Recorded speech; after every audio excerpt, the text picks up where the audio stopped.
All right, so it looks like I'm live.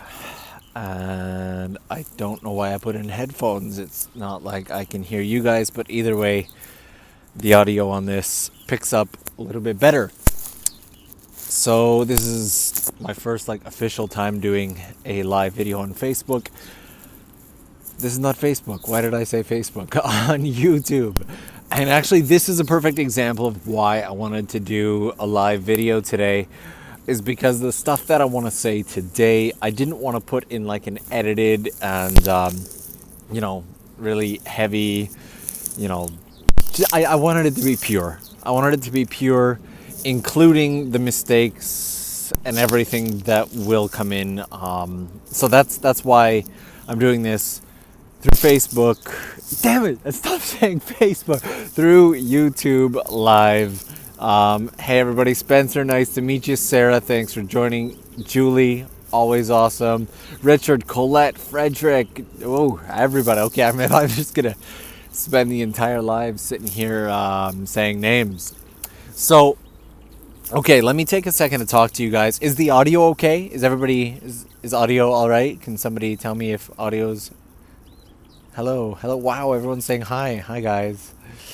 Wow.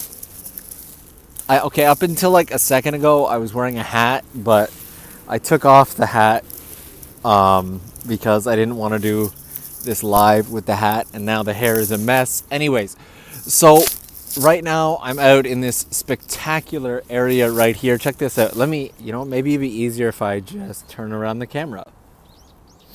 There we go. You got the sky tree out there. The river is here.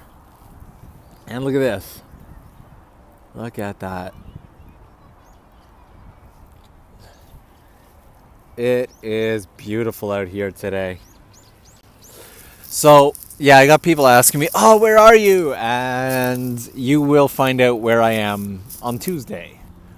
It is just such, it's a wonderful place. But I actually have something semi-serious I want to talk to you guys about today. And for those of you who are like, oh, just rock the pink scooter. I totally rock the pink scooter all the way out here. And what I want to do is find a place where I can just set this up so we can talk. Can I set it in a tree? Will it work? I really should have been more organized before starting this, to be honest with you, but I wasn't, and now here we are. Will putting this in a tree work? It is totally going to fall out of the tree. That works for now. Okay, so why am I doing a live video today instead of making a video about this? And what is this? What are we doing? Why are we here? Well, I have come out to this spot here. I was out here yesterday to record the next Tokyo Tuesday, and ooh, you guys know it's going to be a good one. But I'm out here today to get a little bit of extra B-roll, to reshoot the closing. It was too dark when I went to shoot the closing. And there's something minorly serious that I want to share with you guys, because who knows what today is. Today is March 11th. Today is the day that there was the massive earthquake. And actually, I tried to time this live so that it would start at the time that earthquake happened.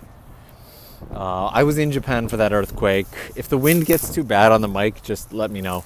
But I was in Japan when that earthquake hit, and I kind of want to tell you guys a little bit about the story. Eventually, I might make a video about it. I'm planning on making a video about this maybe next year, or when I calm down about it just a little more, because it still has a lot of impact to me. So I don't think that I can properly do a video about it without just getting everything mixed up and confused. So yeah. So the earthquake. The earthquake. It's 2011. It's 2018 now. The earthquake, for those of you who don't know, took place up in northern Japan in an area known as Fukushima. It was one of the largest earthquakes in history, And on the day of that earthquake, I was supposed to be going out to meet my best friend, and the weather was just terrible. I looked outside and it was just no. I was like, you know what? We weren't feeling it that day, so we canceled our plans. And instead, I stayed home in my apartment. At the time, I was living right in front of Tokyo Station. Like, I'm talking like maybe a 5-minute walk from Tokyo Station. And yeah, okay, maybe 10. 5 feels a bit much. Anyways. And I was in this really narrow apartment building, and I lived on the 11th floor of this apartment building. And so I remember it. I was actually, my best friend's brother we all grew up together, and he was in Canada at the time, and we were Skyping, and then the house started to shake, and it started to shake pretty hard. And at first I was like, my friend was like, is that an earthquake? And I was like, yeah, man, there's an earthquake going on right now. And he's like, is it big? I was like, it feels pretty big. And he's like, are you okay? I was like, yeah, I think I'm okay. And I was about to tell him something. What I was going to tell him is, in Japan, things are made to shake like this. The buildings are designed to survive the side-to-side shaking. So you don't really have to worry that much if it's shaking side to side. But it's as soon as the buildings start to do this, that's when everything changes. And so that's when it hit. I was just about to tell him that, yeah, we're okay. It's really strong, and then the whole building just went 2 times. Really, really hard. Everything just fell off the table, the counters, things started falling out of the cabinets. The side-to-side shake resumed, but twice as violent and aggressive as it had before. The TV almost fell over. I ran for the TV, just managed to catch it. After that, I ran into the kitchen and I got out of the kitchen because as I got into the kitchen, the fridge started to fall over. I want you to take a second and think about that. This earthquake was so strong that a refrigerator fell over. Now, the higher you are up in the building, the more impact and shake you're going to feel. I could barely walk over to the kitchen. I tried to get out of the kitchen because the refrigerator started to come down. And I went back, and I thought it was it. I thought I was done. It was probably one of the only times in my life where I genuinely thought that I was going to die. I went on to Skype where my buddy was still there, and he's like, dude, are you okay? I was like, I really don't know. I was like, if I don't make it through this. See, this is why I did it live instead of making a video about it, because this is just, I remember this. This was just too heavy. Sorry, guys. I was like, man, if I don't make it, just tell my mom I love her. And it was at that moment that he's like, dude, behind you. I looked behind me, and the wall had kind of like ripped open a bit and was like doing this. It was around this point that the earthquake started to slow down a bit. And I don't remember a ton after that. I remember picking up my camera and filming stuff. And to everyone right now who's saying it's okay and sending hugs and everything, thank you. I love you guys so much. I remember picking up my camera and just filming the aftermath of what had happened. And it was, I'd been in earthquakes before. It wasn't my first earthquake that I had ever been in. In fact, funny story about my first earthquake. We'll come back to the 311 talk after that. But the very first earthquake that I had ever been in was, I was staying at a friend's house. It was like maybe 2 o'clock in the morning, and all of a sudden the house started shaking, and I'd never been through an earthquake. I woke up, I was like, this is terrifying. Is everything gonna be okay? And then maybe 30 seconds later it stopped. I was like, oh, are they gonna come check on the foreigner, see if I'm okay? I heard a door slide open. I heard someone go to the bathroom and go back to their room. That was it. They just went back to sleep. Moments later, I heard snoring. So, the people who've been through earthquakes a lot are used to it, but I wasn't used to it. So this had a lot of impact on me. It shook me to the core. I remember that I thought, okay, definitely I'm going to want to let my friends and family know that I'm all right. This was long before I even did YouTube or anything, but I picked up my DSLR at the time and I just made this video to talk about what I had gone through. I let my family know that I was doing okay. I let them know that, I had survived. I kind of, gave them an overview of what had happened. And I remember talking about like putting together an emergency kit or something like that. I sent that out over YouTube at the time to my family, and I was like, just letting you guys know I'm okay. Here's an update. We don't really have that much connectivity. And then the next thing I know, I had like the national news in Canada contacting me going, we saw your video. We were wondering if we could do an interview with you. And I did this Skype interview in the middle of the night. And anyways, but what I want to talk about today with regards to this, that's just the backstory of the 3/11 earthquake and kind of my experience of it. Everybody had different experiences. In fact, people had a lot worse experiences than me, as you can imagine. Tokyo shook pretty hard, but the further north you went, the worse it got. Countless people lost their lives, and it comes down to really unlucky, right? Like I don't want to spray out useless and pointless platitudes, but you take a moment there and you're like, wow, I'm still alive, especially when you honestly think for a second that you're not going to be anymore, and you are.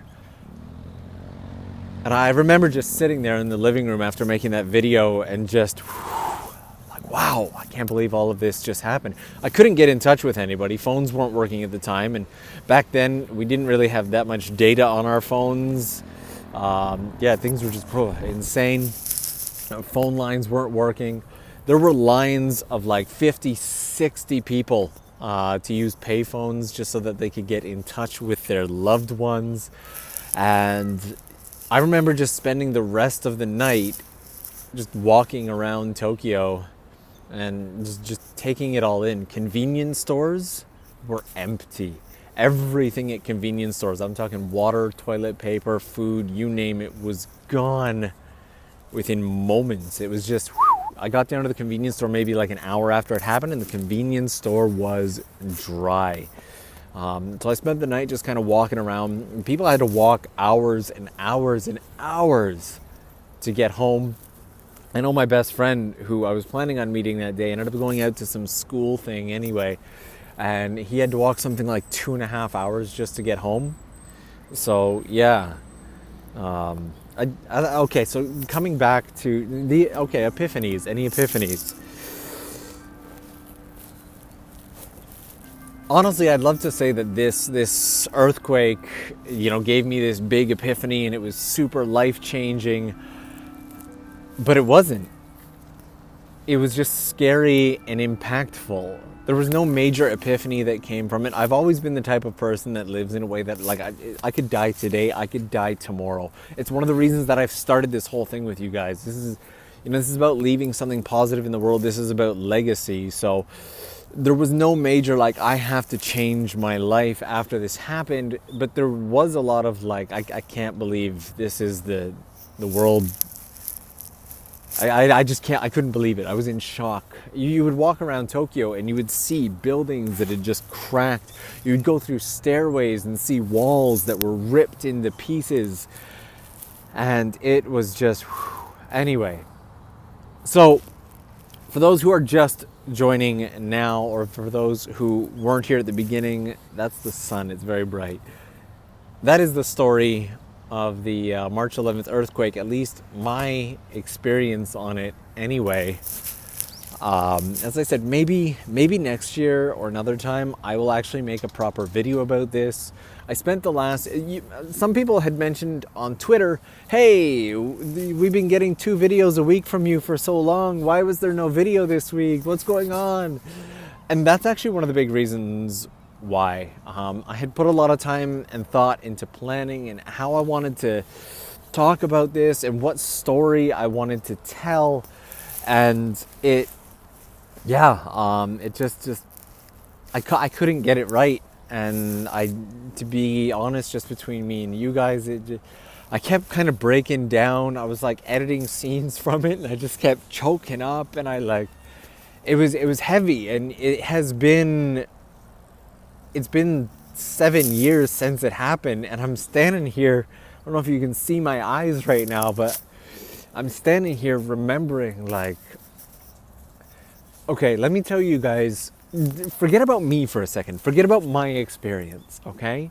One of the, if not the single hardest thing about this earthquake was turning on the TV and watching as this tsunami was coming in.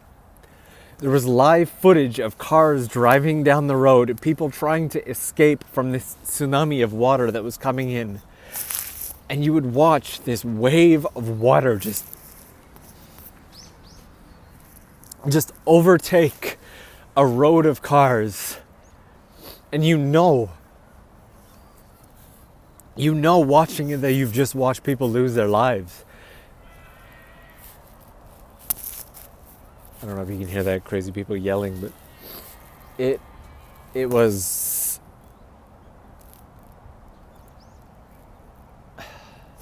I don't have words.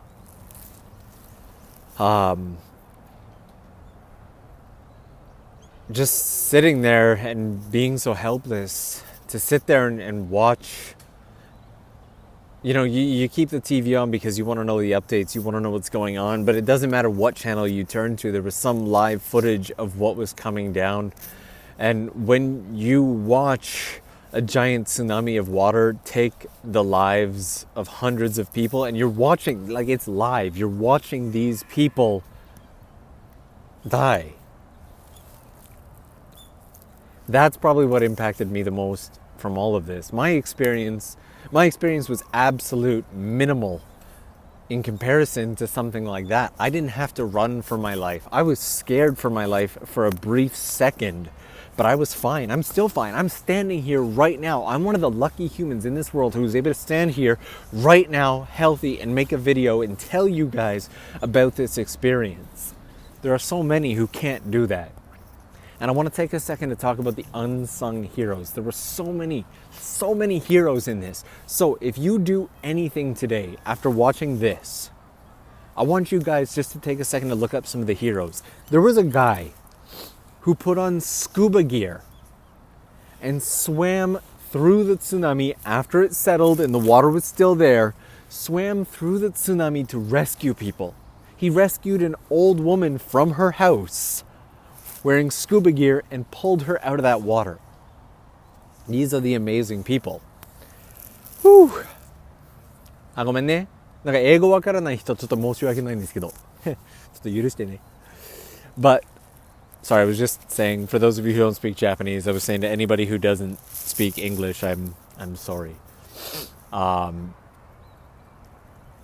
think, I wouldn't say there was any epiphanies coming back to that question, but I would say that watching the people of Japan kind of bond together after this, everyone come together to help everyone out. It was beautiful. It showed me that, it was one of the first times in my life that I realized, Japan isn't this like special place. Japan is a country with humans. You guys have heard me say it 1,000 times, and I'll say it 1,000 more. Japan is a country with humans, just like anywhere else, just like your country, just like my country. And they're beautiful humans. And yeah, to any of you who have been through an experience like this, or any other really rough experiences, or for any of those of you who have lost people, my heart is with you, especially today. So I guess that is the bulk of what I wanted to say for today. I honestly did not expect to do a 20-minute live video on this, but now hopefully you can understand why I couldn't put this into an edited video. I didn't want it to be edited. I wanted all the nuances to come out. I wanted all the mistakes and the stumbles and everything that is who I am to come out in this video with you guys. To be honest, I don't even know, I haven't decided if I'm gonna leave this up on the channel. So for those of you who have joined me live today, thank you very, very much. And yeah, these cherry blossoms are slaying me with their beauty. The amazing thing is, like, some of them are already starting to come down. So let me just wrap this earthquake stuff up. I did this live stream about the earthquake today because I felt like I had to. I felt like I couldn't just leave it be. If it's other crazy stuff like YouTubers doing inappropriate things in Japan, I could ignore all of that stuff. But this is one of those things that you can't ignore, because this is one of those things that is now part of who I am. And so thank you guys all so much for joining this live stream to talk about the March 11th earthquake. Believe it or not, it is 3:06. We've been going 20 minutes. 20 minutes after the earthquake hit. I'm still shaking, man. There were some aftershocks too. I'm going to take this out of the tree. Ooh, that sun is bright. Look at that. Ooh. But yeah, the sakura are beautiful. This whole area is just gorgeous. Before I wrap up, I'm going to show this to you guys just one more time. All right, let's start with this tree here.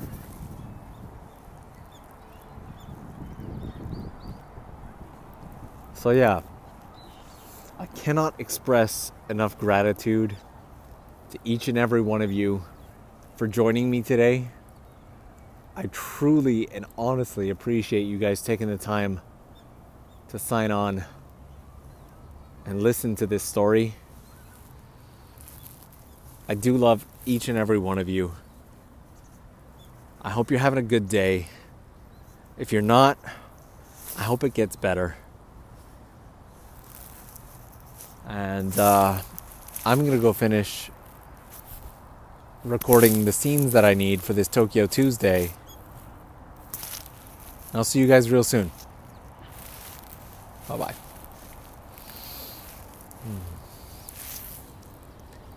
Now if I can only figure out how to end it.